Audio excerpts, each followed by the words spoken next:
Greetings, fellow travelers through the liturgical year.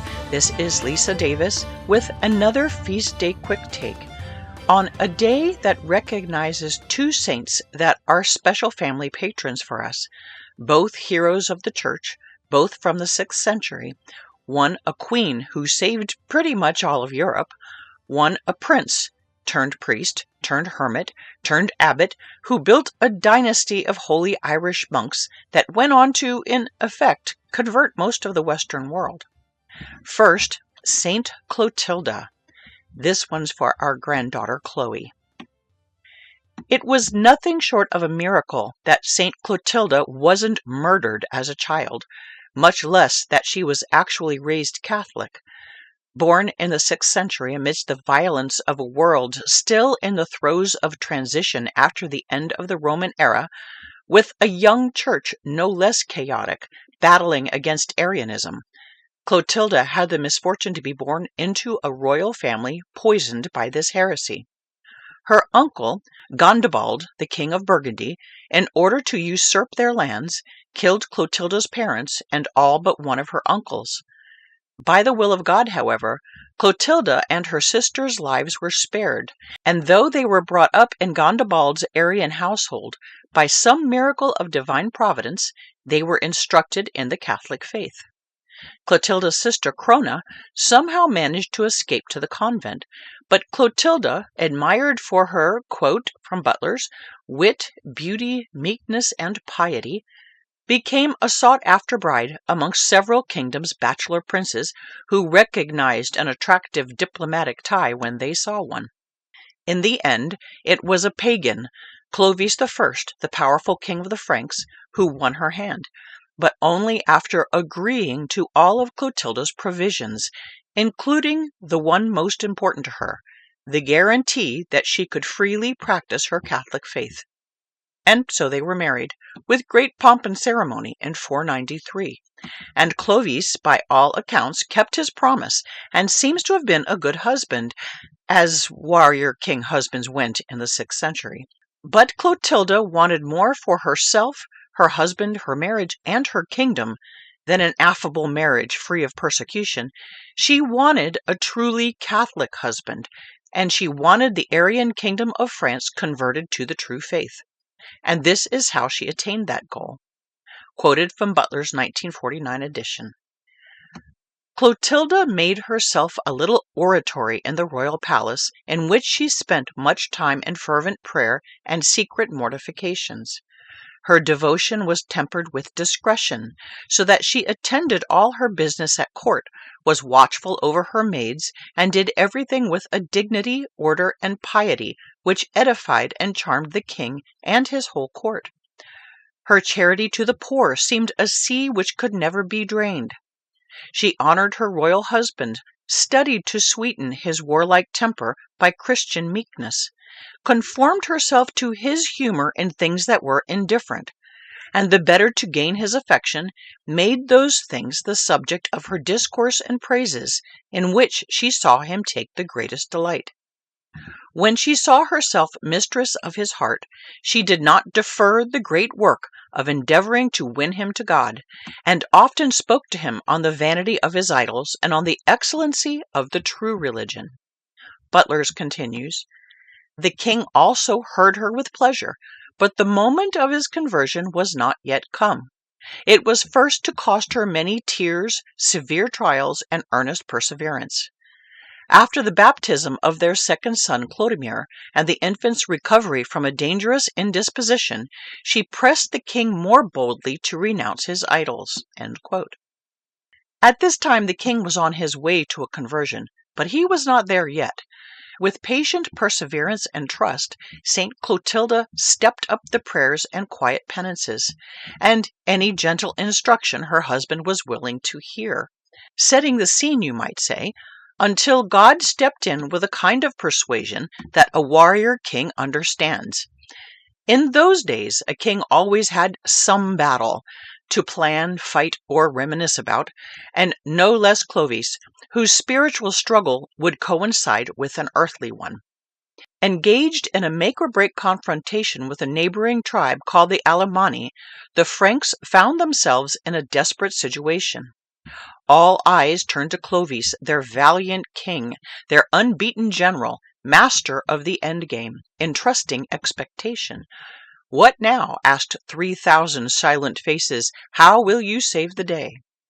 Clovis had no answer, and no counsel above himself, no one more capable or experienced, no one who dared, moreover, to make suggestions, and the mighty king had no idea how to save the day. Clovis concentrated on keeping a stern countenance while his mind whirled frantically through past campaigns, scrambling for solutions. Then he heard her voice. Funny how Clotilda's wisdom and humor had become the voice in his head, his conscience, his map, his peace, and now his solution. The king heard in Clotilda's lilting voice her oft-repeated phrase, "Ask, and it will be given. Seek, and ye shall find. Knock, and it shall be open unto you." His wife's voice in his head, urging him, as she always did, to pray. Not to his heathen gods, but to the God that Clotilda knew, loved, and depended upon. What did he have to lose at this point? Without any other option, Clovis prayed. But he prayed in the way of a diplomat more than a warrior, by making a deal. If Clotilda's God could manage the impossible, and he and his men made it out alive and victorious, he vowed to be baptized in the Catholic faith. The rest is history. And by history, I mean his story. God, in other words, took the situation in hand. Knowing full well that Clovis was good for his word, he provided for the Franks to miraculously defeat the Alemanni, a victory that consolidated power in Gaul, setting up the kingdom for changes yet to come. When Clovis returned victorious and told his wife how the battle was won, Clotilda wasted no time, sending her speediest messenger to Saint Remigius, Bishop of Reims, telling him to prepare for a royal baptism. I probably don't need to tell you the joyful tears Clotilda shed and the prayers of thanksgiving she sent heavenward. After a time of instruction and preparation, Saint Remigius baptized King Clovis on Christmas Day in the year 496, along with 3,000 of his soldiers. Reims Cathedral was packed to the rafters for the solemn occasion that Christmas Day, the overflow congesting all the streets and byways surrounding the great church. Picture the scene. The faithful are packed cheek to jowl into every nook and cranny of the nave.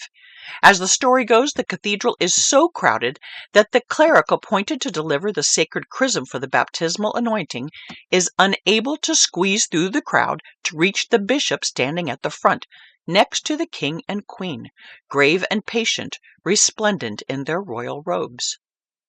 The cleric with the oils trapped at the far end of the nave, however, is frantic and raises his hand to get the bishop's attention, thinking that an official announcement might clear a path. But when he finally catches his eye, the bishop, St. Remigius, assessing the sardine-packed cathedral, grimaces, shakes his head at the cleric, then folds his hands in silent prayer. Miraculously, a dove appears as if from nowhere, descending from the rafters with a vial of oil in its grasp.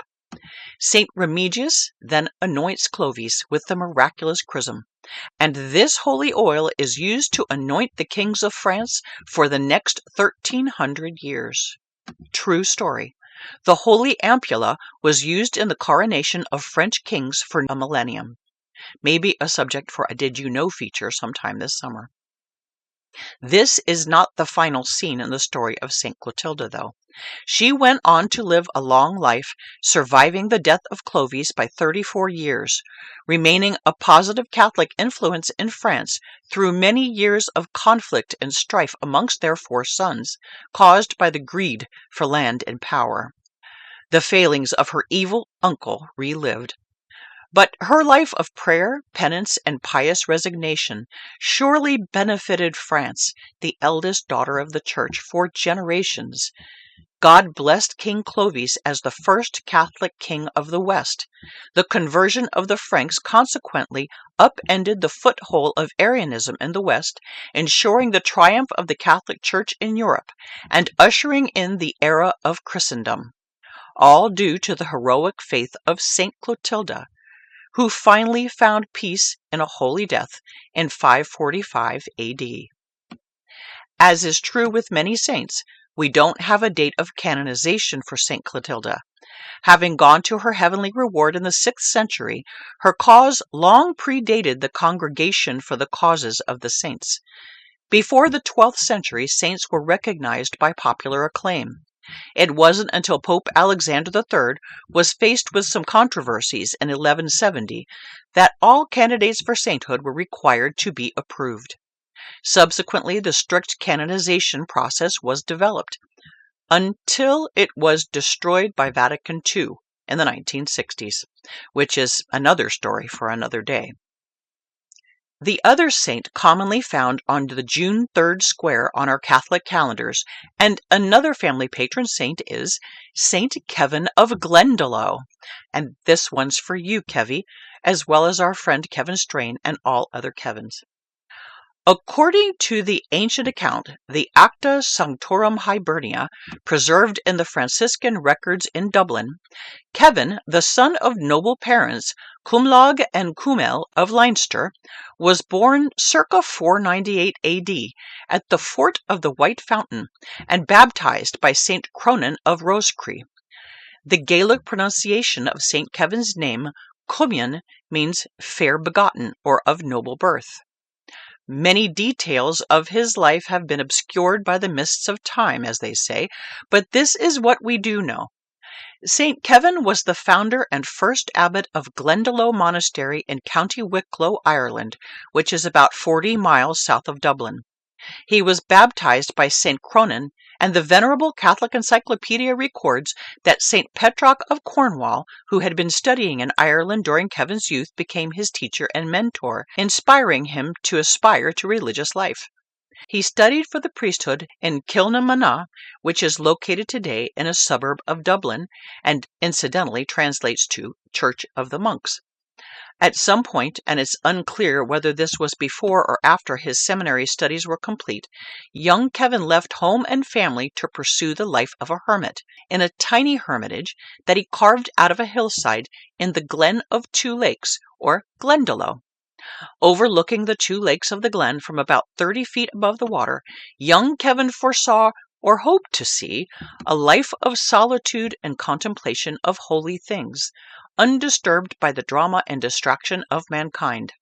And seeing as his hermitage was almost completely hidden, far off the beaten track in a glacial valley that at that time didn't even have a name, Kevin figured he'd be pretty safe to pursue his contemplations with God, his only neighbor.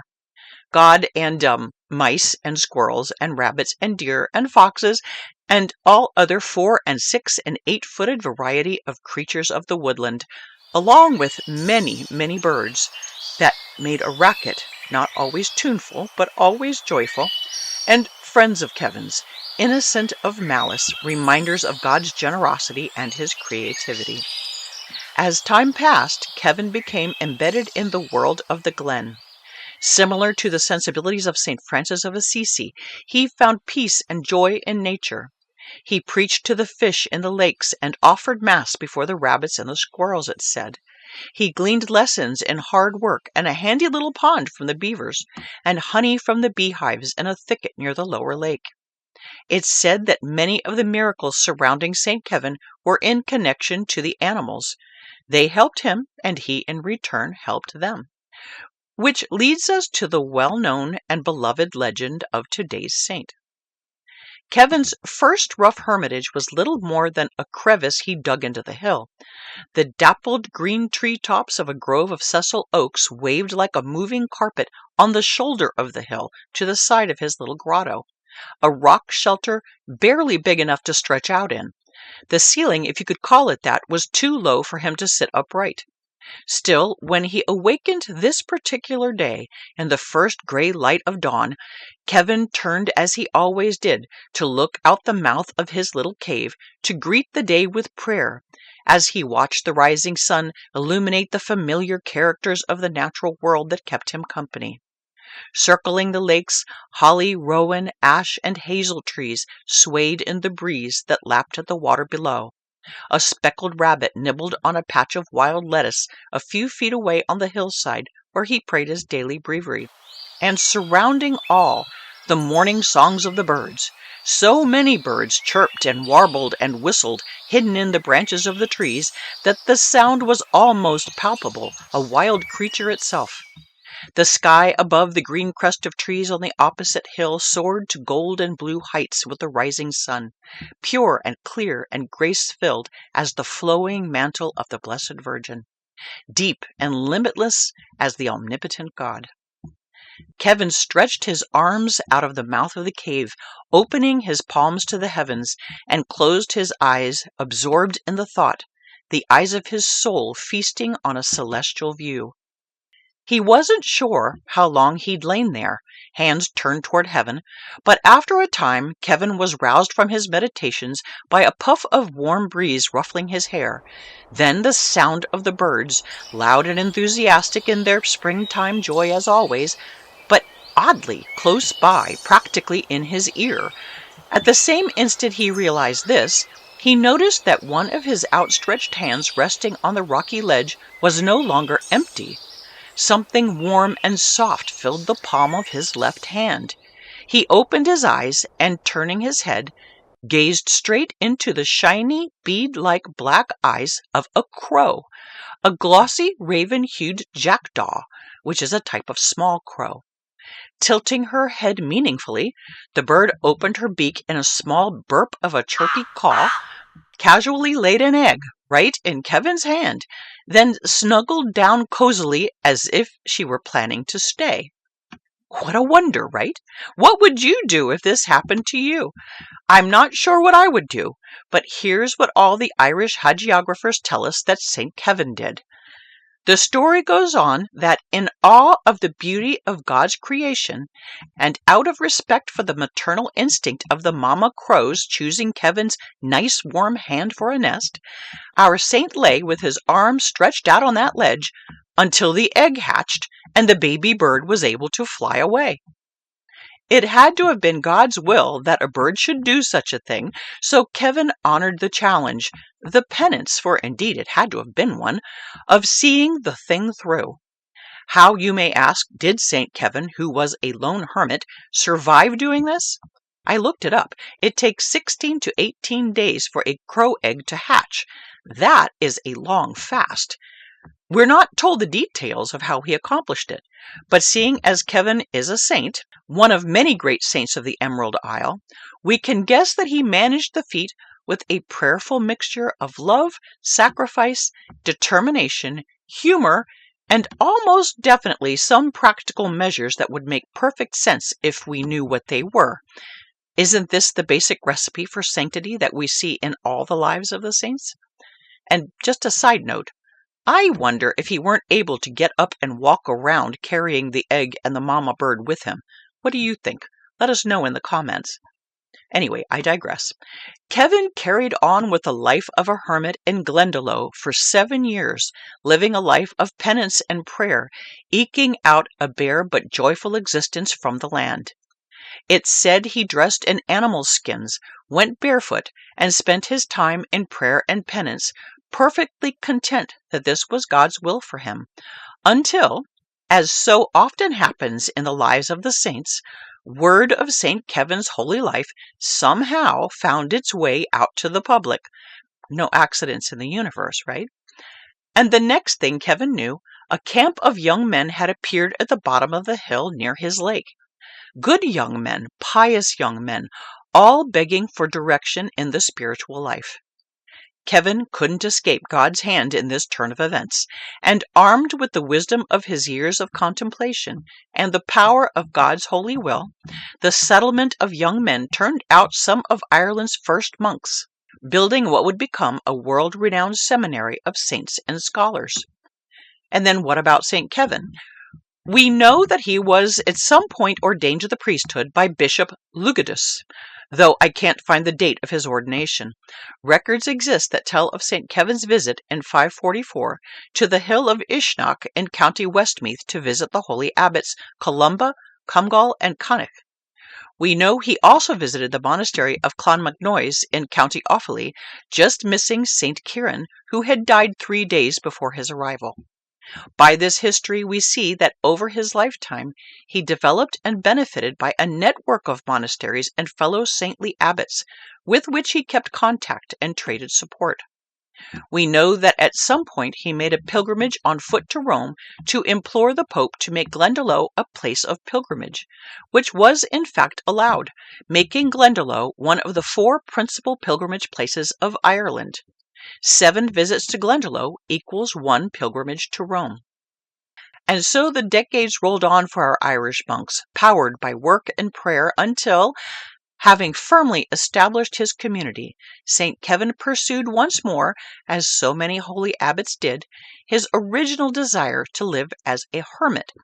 He was able to retire mostly into solitude, serving as the titular abbot of Glendalough for the rest of his life, but only returning to the monastery when necessary. The records on the timing of this phase of his life are a little vague, but it appears that this semi-solitude lasted for 4 years, before our venerable abbot passed to his eternal reward in the year 618, reportedly having reached 120 years of age. He is one of the patron saints of the Diocese of Dublin and can be easily identified in Catholic art by the crow he's carrying in his hands. As you might guess, he's also associated with the patronage of the natural world, of wild birds, and of blackbirds in particular. Along with crows, today's saint is identified by the symbol of the cross of St. Kevin.